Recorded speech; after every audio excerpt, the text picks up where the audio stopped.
Boniface Mwangi is a Nairobi, Kenyan-based social justice activist fighting for equity in his home country and abroad. In 2007, his photos of violence following the Kenyan national election went viral and spawned global attention on political instability and corruption. He is the subject of a Sundance Award-winning film called Softy and the author of the photojournalism book Unbounded, which has been praised from Hillary Clinton to Barack Obama. Today, over 2 million people follow him on Twitter and Instagram, where he is at Boniface Mwangi. That's at Boniface, Boniface Mwangi, and where he fearlessly calls attention to untold cases of abuse, corruption, and cronyism. For his work, he has been beaten, arrested for organizing a revolution, and had his home burned down. His 2014 TED Talk is called The Day I Stood Alone, and he shares that he's called a heckler, troublemaker, irritant, rebel, activist, and the voice of the people. He continues to fight alongside his wife, Helen Najiri Mwangi, and his 3 young children. He joined me today from Nairobi, Kenya. Let's jump in now. Hello, Boniface. Good morning, Neil. Good morning. Good morning, good evening. How is everything in Nairobi looking today? Nairobi is sunny. It's going to be a beautiful day. And then that's the only thing we have, a beautiful country, and I think the worst leaders in the world. So we have a very beautiful country, but we struggle with leadership every day. Well, that's funny you say that. I was just going down your Twitter profile where, you're at Boniface Mwangi. You are called the People's Watchman. 1.8 million people follow you on Twitter. I've just looked at, even just in the last couple months, you've talked about your home being bombed. You've talked about reproductive rights in Kenya. You've talked about, you've shared a video of a hit and run where you posted a clip with the license plate asking for people's help to identify the driver. On January 17th, you and a group went to discover bodies in a river and you filmed what you found. You are working so hard to bring light to so many issues. What do you tell people that you do?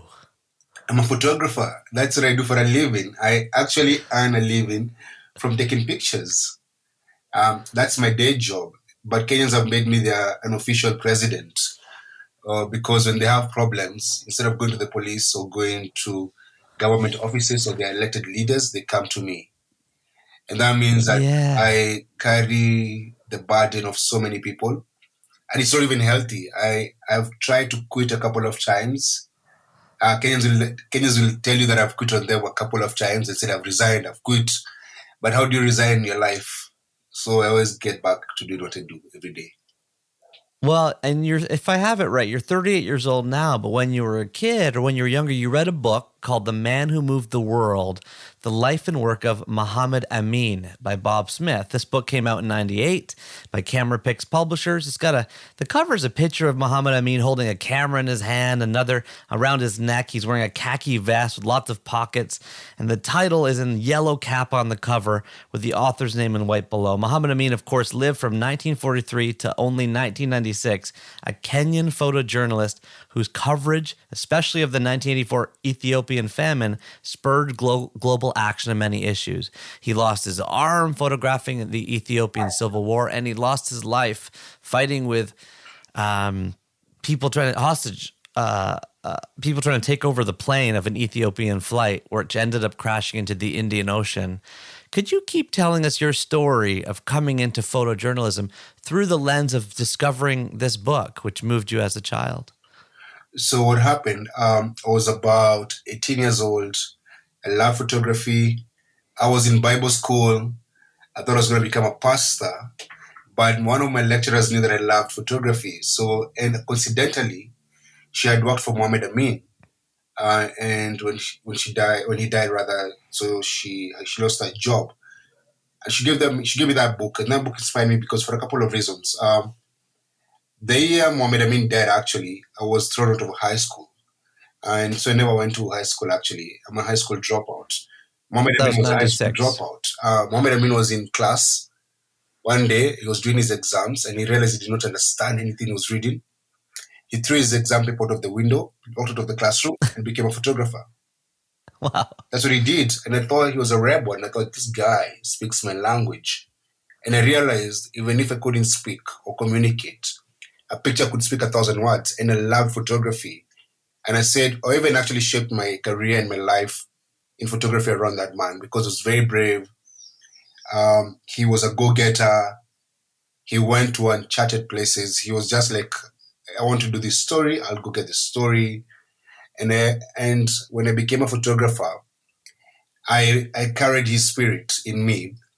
And then a couple of years later, I think my second or third year in photography, I won the award named after him, I think twice. So he's a man, if I speak about historical figures that changed my life, I would say Mohammed Amin because of his work.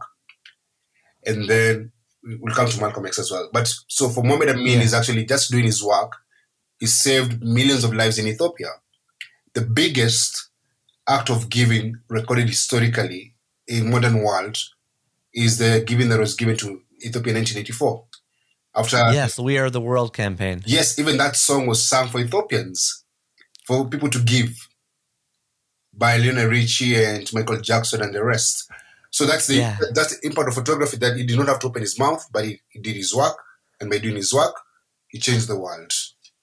You're a high school student. You read this book. You become familiar with his work. You discover the power of photojournalism. In 2007, 2008, after the Kenyan election, your photos went viral around the world. You were invited to give a TED Talk. You captured all the violence and the sexual abuse that was happening in Kenya at the time. What do pictures do for us today? We're in 2022, 15 years later. Do we trust them as much as we used to? Are pictures still worth 1,000 words, or do we no longer have a sense of what's true and what's not? And how do we come to recognize how do we figure out what to believe these days? Wow. So images today are not as believed as they were back in the day because of deepfake and Photoshop and fake photography, but they're still as powerful. Images change the world. The reason why there have been a lot of racist commentary about the Ukrainian situation is because of images coming out of that war. Women fleeing, bombed apartments. That's the power of images, that they move you. You know, you don't even have to be educated to understand a picture, because a picture by itself speaks its own language. So the power of photography is there. The problem is with Hollywood and Netflix and all these other things, there's a bit of numbness into the situation, because there's so many reality shows and things that you see every other day that make you numb to human suffering, that make you numb to what is really going on, that make you ignore the situation. But back when humanity cared, and back when there's no Photoshop and deep fake, images could make a difference. They still do today, but not as much as they used to in the past. Yeah.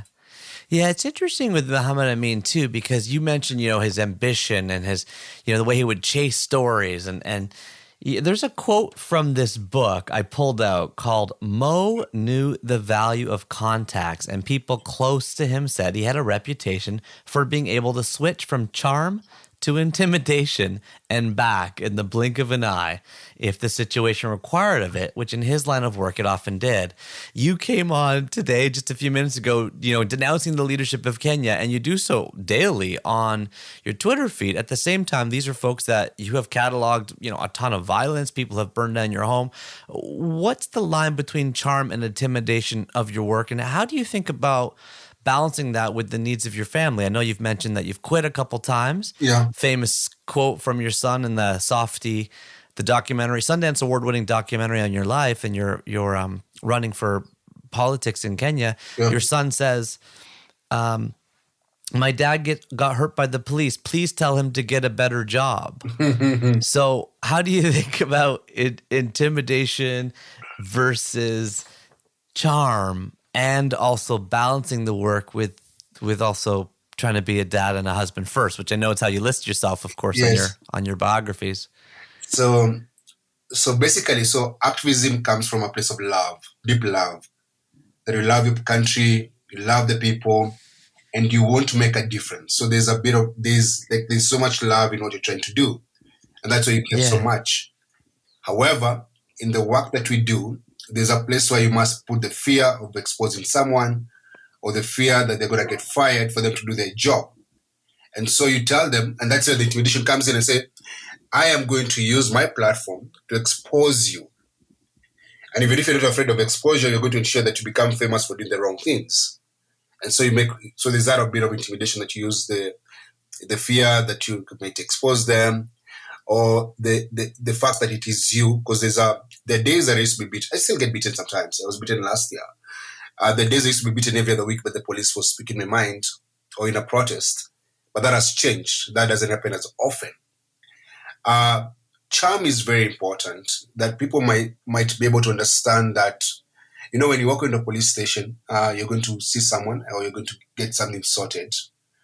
You don't go there walking in guns blazing and saying, I'm going to get your head or you're going to lose your job. You walk in and you're very polite and you try to be as kind as you can.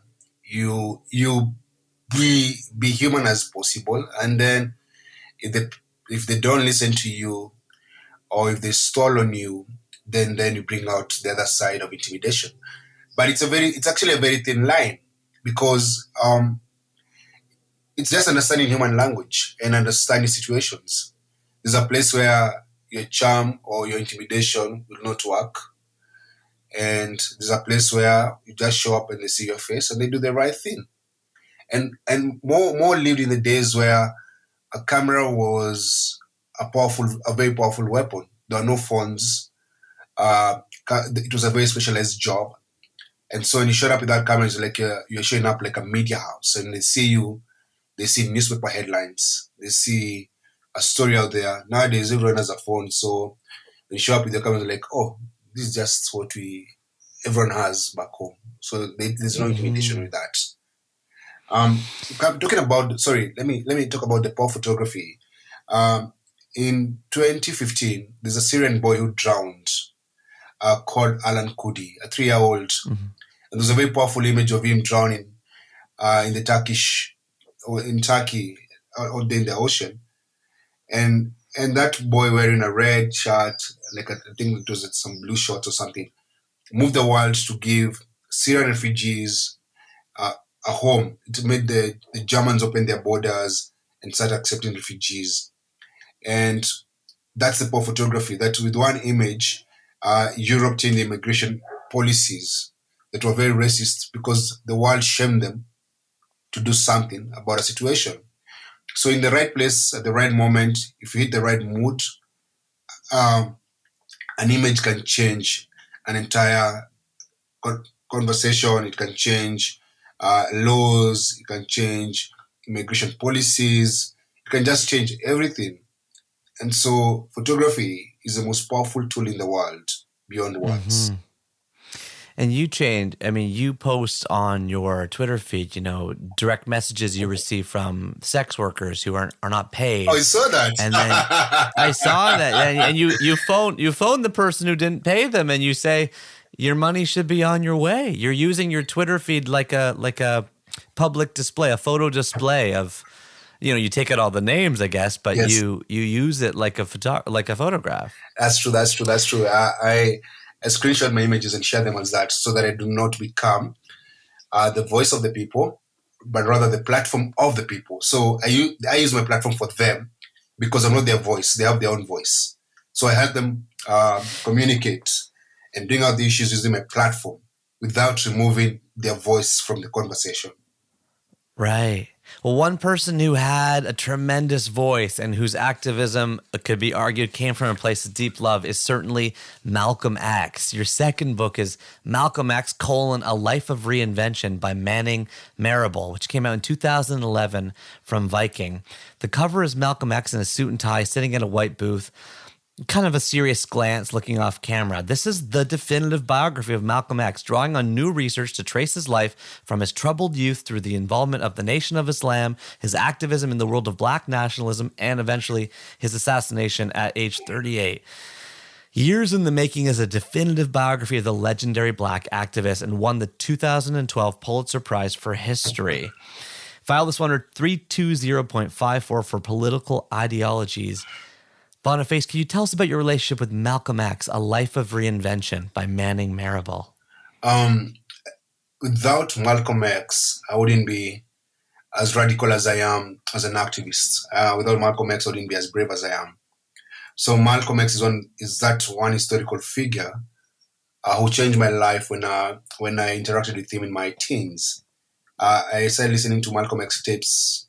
There was no internet those days in this part of the world. So a friend of mine I actually discovered a lot of things in Bible school. I went to Bible school with a lot of different people. So I had a guy called Ken who used to tell me every day, Jesus and I love you and you can do nothing about it.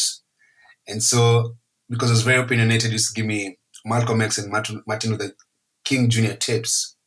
But Malcolm X resonated with me because of his way of speaking and the way he spoke fearlessly about deep rooted American issues and racism and black people and where they were at and they could get out. He was very unapologetic. And so when I read Man in Marable, I saw his evolving, how Malcolm X evolved from being a pimp, a hustler, a thief, to going to jail, to converting to Islam, his time in the tradition of Islam, and he's actually the reason why the tradition of Islam spread in the US. And then the fallout, him coming to Africa to like a make of sorts, to find his way, coming to Africa and realizing actually that black people and white people could live together, that white people could be allies in the struggle. Going back to America, I think he formed the Organization of African Unity, OAU, or Organization of African American Unity, something like that. And when he was about to just get into his full fruition, full power, where he has discovered that I can work with white people, and with white people, he can be able to rebel black people, and with black people, because he realized actually that yes, he was a black leader leading a black movement, saying that you need segregation, we need to have our own country, we need to take up arms. Then he realized, no. Actually, with love, we can do much more. And so him existing at the same time, Martin Luther King Jr. was like it was just a perfect combination because of what he said and what he did. He scared America so much. Civil rights act was passed. Like without Malcolm X, there'll be no civil rights. There could be civil rights today, but they couldn't have been passed in the 60s. Him scared white people. He used to call them white demons, blue-eyed demons. He scared them so much, they all gravitated towards Martin Luther King Jr. And by doing that, they're able to say, love. And black people became equal in the US. So it shows that a combination of fear and love can move a cause. Let me say this. The bigger person in the struggle in the 60s was Malcolm X. Without Malcolm X, there will be no civil rights movement. Because Malcolm X made it impossible for white people to ignore the suffering of the black people. Because they knew if you don't listen to what Martin Luther King Jr. is saying, people are going to take arms and you're going to die. So that fear of Malcolm X, and it was just powerful. He never killed anyone. He never punched anyone. He never fought anyone.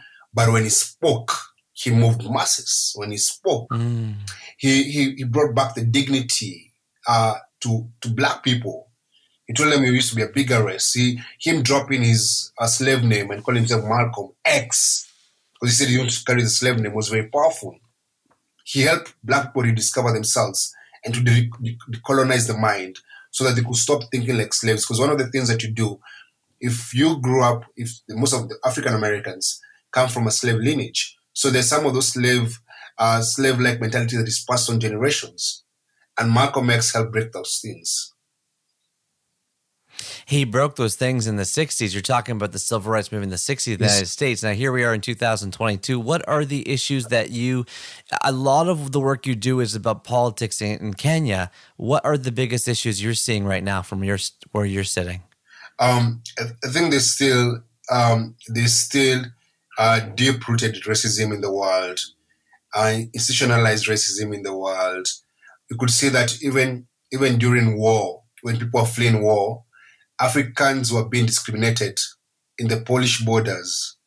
They were being discriminated in Ukraine. They couldn't take trains. It was Ukrainian women first and children, then Ukrainian men, then white people, then black people. It's like there was a hierarchy of how people are going to escape from war, because we're still seeing as not equal to white people.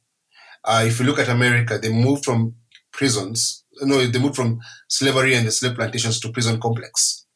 America has the highest number of incarcerated people in the world. Yes. The majority of black people. Black people more likely going to go to prison than get a high school diploma. If you look at funding right now, the U.S., some states in the U.S. are trying to find ways to bar black people from voting. There's so much deep-rooted racism in the world. Even traveling as a black person is hard work. And however, I do not really blame those countries as much. I blame the leadership we have in Africa, because I've been saying this, tit for tat is a very good foreign policy. If they don't treat us as equals, we shouldn't treat them as equals. We must say, we must draw the line. But we have a very, very useless African Union mission. This African, it's supposed to bring together the 54, 55 African states together and give them like an equal. It's actually a form of the EU, which doesn't really work. And remember this: African Union was formed in the 60s. It was called OAU, Organization of African Unity, and the Pan-Africanism, like this thing that they say European Union. We formed the African Union before the EU existed, but because of very selfish leadership, Africa has never united. It's very hard to travel within our continent. It's very hard to travel to another neighboring country. The visa rules, the regulations. It's easier for you with a Canadian passport to travel to more African countries than I, as an African and as a Kenyan, to African countries. And so, because of how we treat ourselves and how our leaders treat us, the world sees us as an equal. We don't get as much good treatment as we should. I've heard you talk about how colonialism across Africa has resulted, I believe you have said, in sort of a deference, a lack of caring or a lack of participation or increased apathy when it comes to both voting and politics, but also just kind of a turning away from leadership or a turning away from especially white leaders. Am I paraphrasing you correctly, A, and then I guess B, map out for me, and I know it sounds like a real ignorant question, but just map out for me some of the big next steps you would want to see in the coming decades for your beautiful 3 children that you are raising today. What are the ways that Africa unity can help prevent or help work against some of the deep-seated racism you're talking about?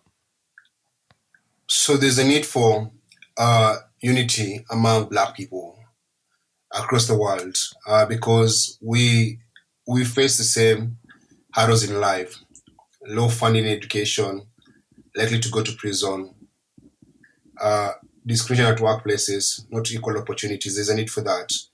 There's a need for African countries to create spaces for African Americans and any Black people that come back home if they want to come back home to Africa. There's a need for the land that was grabbed during colonization to come back. Like in this country, the British own about 6 million acres of land that they took during when we were under the British rule that was never returned. You go to Namibia, the Herero people were massacred by the Germans and their land was taken. And today, the descendants of the killers, who are actually basically Germans, Namibians, are still occupying the land while the Herero people are squatters in their own land. You go to South Africa, there's crime, violence, rape, murder, and the majority of Black people are poor, and the land are with the Afrikaners, who actually are visitors.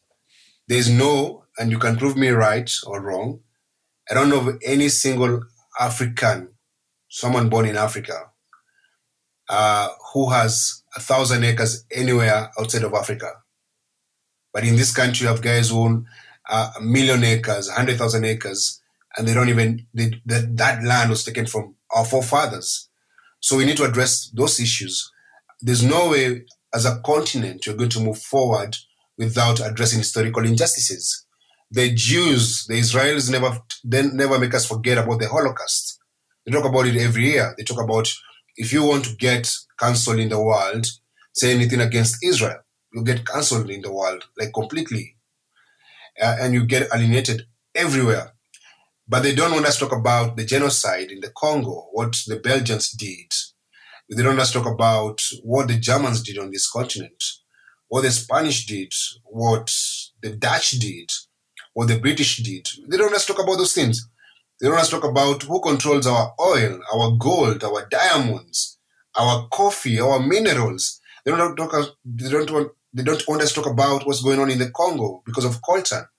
So Africa is being raped every day by multinationals, but you shouldn't talk about that. And so I want my kids to talk about those things. I want my kids to grow up in a country where the resources of this country benefits them.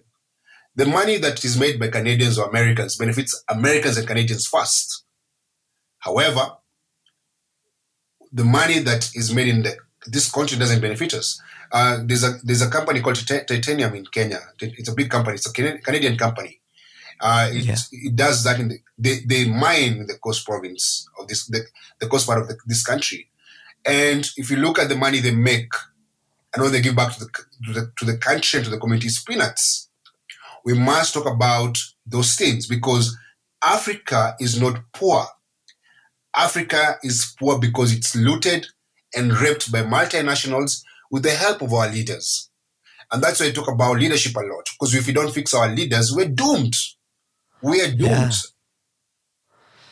Well, you have a bigger following online than most of the African leaders who are online and you call yourself the People's Watchman. You are declaring these things. You post messages you've received. You try to kind of out. You have videos of you kind of stopping, going the right way on the highway where, the police cars kind of have to go around you because they're trying to get through traffic. The corruption reminds me of your third book, which is Vendetta, The Mafia, Judge Falcone, and the Quest for Justice, published in 2012 by Hodder and Stoughton. This book tells the story of the mafia murders that stunned Italy and how the killers were brought to justice. Mafia murdered 2 judges over 58 days. File is number 364 for criminology and murder. As we keep talking about the rape and pillage of Africa that even exists today, can you tell us about how this book affected you and your worldview? So I read about Giovanni Falcone and I thought, wow, what a man. When I read the book, I had not read I had not read anything about him. So when the book came to an end, I was disappointed that he died. But what his death did to Italy, it dismantled the mafia because they became so powerful that they went after the judge who was actually prosecuting the mafia. And by going after that one judge and killing him, they actually planted a bomb. He used to go and see his mother, I think, every other week. And so they knew his routine very well. So they planted a bomb under a bridge and then the bomb blew up and then he died. But by his death, he moved Italy to crack down on the mafia. The mafia is still in Italy, yes, but it's not as powerful, as controlling. And I think one of the quotes I read in the book, I'm going to paraphrase that, the mafia can be defeated and they will be defeated. And that actually happened even after he died. And he used to say, he who doesn't fear death dies only once. And so there's this fearlessness that I live with because I know if I don't fear death, then I'll only die once. I'll never die twice. Because if you're scared, and that's what he said, if you're scared, you die every day. If you're not scared, you die only once. And so in this country that I live in, I get a lot of death threats. They've bombed my house, I've been shot, I've been arrested. They've done horrible, terrible things to me. But I still don't live in fear of dying. It doesn't exist in me. Because I know I will die and I'll die once. So let's live life. So if I'm here right now and I have something to say against a powerful person or against a very corrupt person, and I know by saying those things I might get harmed, I'll still say it because I don't want to live in fear. And so Giovanni actually is a proof that actually you can dismantle the mafia because the mafia were powerful, they were very controlling, but they were dismantled. And I believe Kenya is run by mafia. There's a quote that I say every time that other countries have mafia. In Kenya, the mafia have a country. And we must remove the mafia from this country. We must dismantle the mafia in this country. And I believe that in my lifetime, it will happen. You're an inspiration, Boniface, for many people. I wish I lived in fearlessness like you. The activism you're doing around the world is really, really powerful and stunning. It's what made us first connect over Twitter when I saw the work you're doing. Yeah. What final piece of advice might you leave? And I feel like we've just touched the surface of so many topics. And I hope it leads to further conversations down the road. But what advice might you leave activists out there or those who are aspiring to cure some of the injustice in the world today who are listening to you maybe for the first time? Okay. First, I want to say thank you for having this conversation. I know we keep postponing and we are having it now, and you can have another one and another one. I've enjoyed talking to you.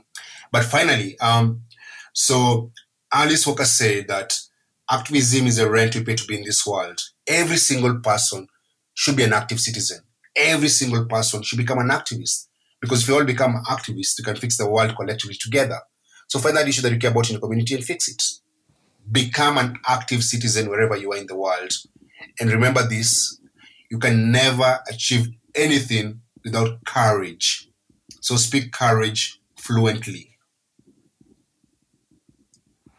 Find the issue you care about in your community and fix it, and speak courage fluently. Boniface Mwangi, it is a treat to have you on 3 Books. Thank you so much for your time today. Thank you for having me. I enjoyed this conversation and see you around soon.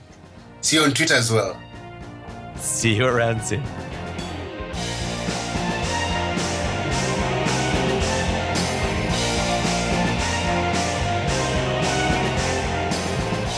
Hey everybody, it is just me, just Neil again. Oh man, how are you feeling? Are you inspired? Are you engaged? Are you ready to become an active citizen in your community? I find Boniface Mwangi so inspiring. He is a wonderful person to follow online. One of the rare kind of glowing little embers of social media. So if you are on Twitter or on Instagram, look him up. It's Boniface Mwangi, Bonifase, Mwangi, Mwangi. Boniface left us with so many quotes. I don't know how to kind of pick 3 of them. Even just traveling as a Black person is hard work. Did that resonate or jump out for anybody else like it did for me? You don't often think of it that way. Traveling as a Black person is hard work. How about this one? I want my kids to grow up in a country where the resources of the country benefit them. Something that, with my privilege and where I've grown up, I've completely taken for granted that we talk in Canada about, the Canadian natural resources or the Canadian oil and gas or the Canadian kind of, breadbasket. And, you just sort of take for granted the built-in assumption that the benefits of these things go to Canadian corporations or the Canadian government. But he's illuminating the fact that in Africa, where he's living, most of the resources are benefiting multinational corporations that take the money elsewhere. That's the second quote. How about this one? A very profound quote. I live with fearlessness because I know if I don't fear death, then I will only die once. To his point, if you think about death or fear death, then you die a little bit every day. I live with fearlessness because I know if I don't fear death, then I'll only die once. Should we stop at 3? Here's a couple more. Other countries have a mafia. In Kenya, the mafia has a country. He quotes Alice Walker, activism is the rent you pay to be in this world. And then finally, he says, I'm going to close with this one. Become an active citizen wherever you are in the world. Find an issue that you care about in your community and fix it. Small, tiny little bits and pieces can make a big difference. Emailing your local city councilor, emailing your local kind of provincial or state representative, wherever you are, country representative, regional representative, emailing government, talking online openly about the issues that you're passionate about. These things help shift and move and change the world. Boniface Mwangi is a true kind of role model, hero, North Star for me. I really look up to him. I'm very gracious for him adding 3 more books to our top 1,000. For those that don't know, if you head on over to 3books.co/the top 1,000, you will find a list of every single formative book we've ever talked about on this show. And now that list is going to include number 692, The Man Who Moved the World, The Life and Work of Muhammad Amin by Bob Smith. Number 691, Malcolm X, A Life of Reinvention by Manning Marable. And number 690, Vendetta, The Mafia, Judge Falcone, and the Quest for Justice by John Fallain, Follain. Thank you so much to Boniface for coming on 3 Books, and thank you to all of you for listening. Bop, are you still here? Did you make it past the 3-second pause? I know we're not doing the super long intros right now. I'm trying something new, going with like the quick bio style. But I love hanging out with you people. I love hanging out. And the after party, that would be the end of the podcast club. If you're here right now, you're here. You're here at the end of the podcast club. It's where I talk directly to you. You talk directly to me. We play your voicemails. We read your letters. We hang out together. We talk about a word of the chapter. It's one of 3 clubs that we have for 3 Books listeners, including the Cover to Cover Club. Okay, 3 bookers who listen to every single chapter of the show are in the Cover to Cover Club.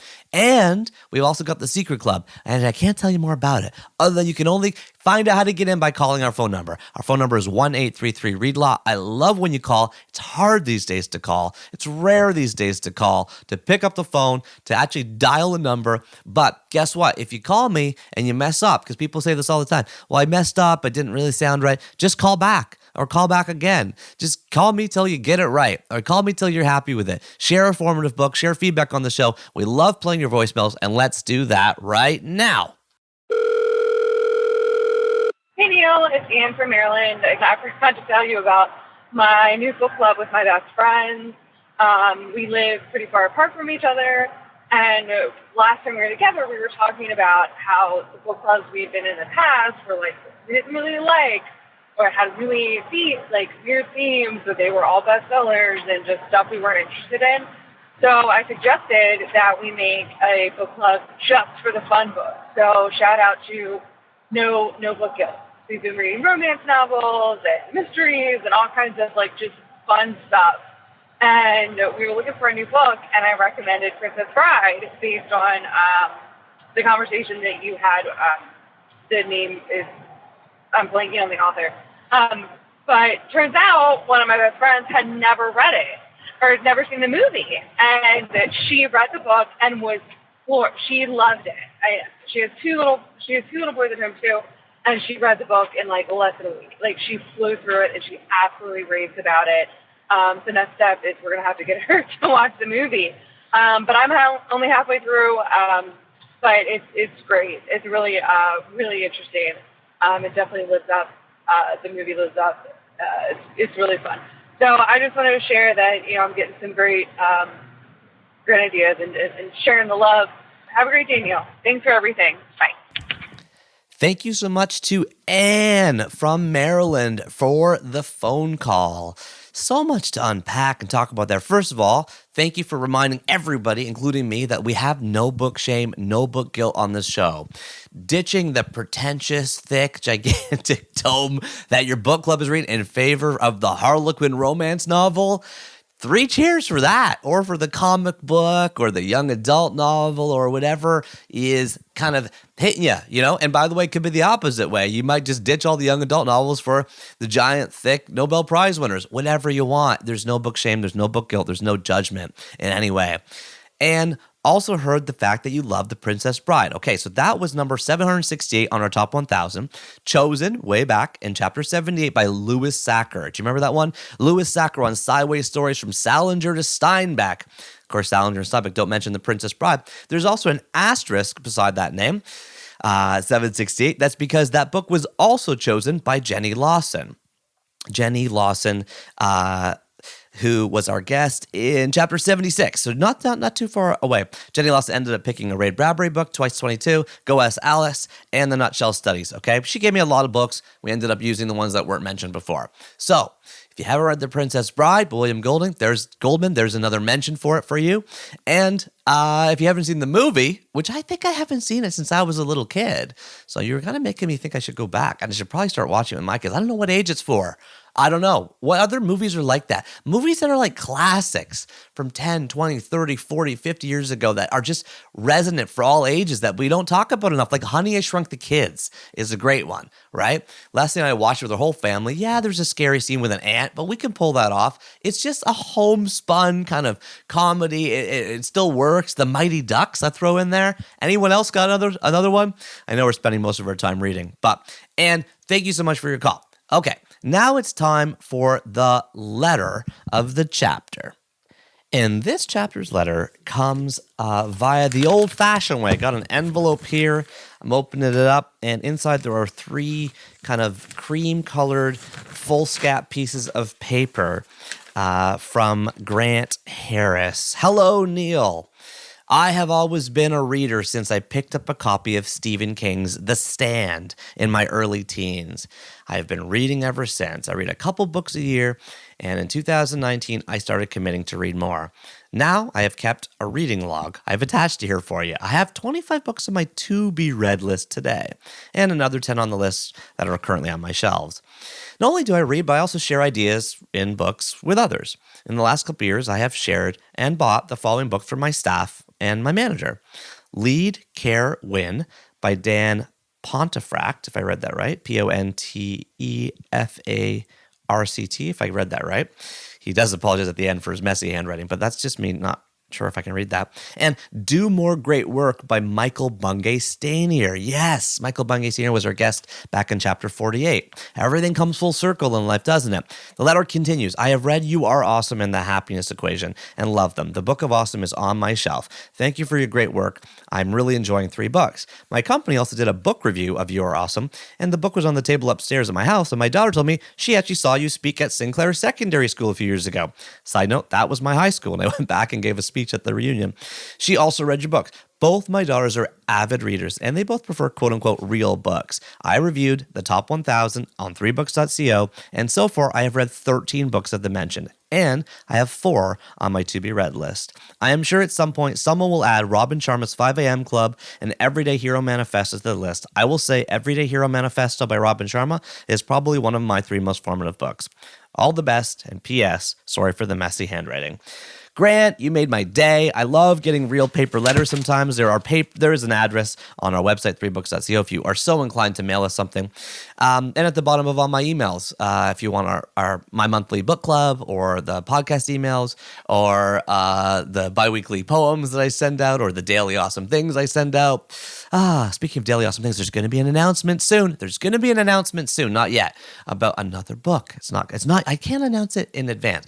Grant, thank you so much for the wonderful letter. Okay, now it is time for the word. I was going to say review, but it's time for the word of the chapter. And for this chapter's word, we got to go back to Mr. Boniface Mwangi. I've been saying this, tit for tat. Yes, indeed. It is tit for tat. Tit for tat. Tit for tat. Tit for tat. Merriam-Webster defines that as an equivalent given in return, as for an injury, retaliation in kind. Well, what a weird mouthful that is. Basically, you hit me, I hit you back. That's what it means. That's basically what it means.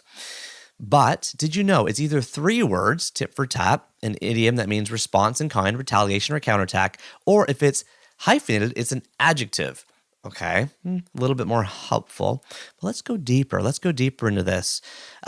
We know about other words that are similar, right? We know about words like eye for an eye, or phrases tooth for a tooth, measure for a mention. But where did tit for tat come from?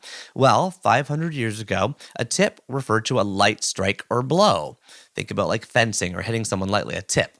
And then a tap would be hitting someone back. So tit for tat means, kind of you push me, I push you. Interesting also that before the 1960s, the game tic-tac-toe, I'm talking about X's and O's, tic-tac-toe was called tit-tat-toe. Okay? So hitting back and forth with X's and O's.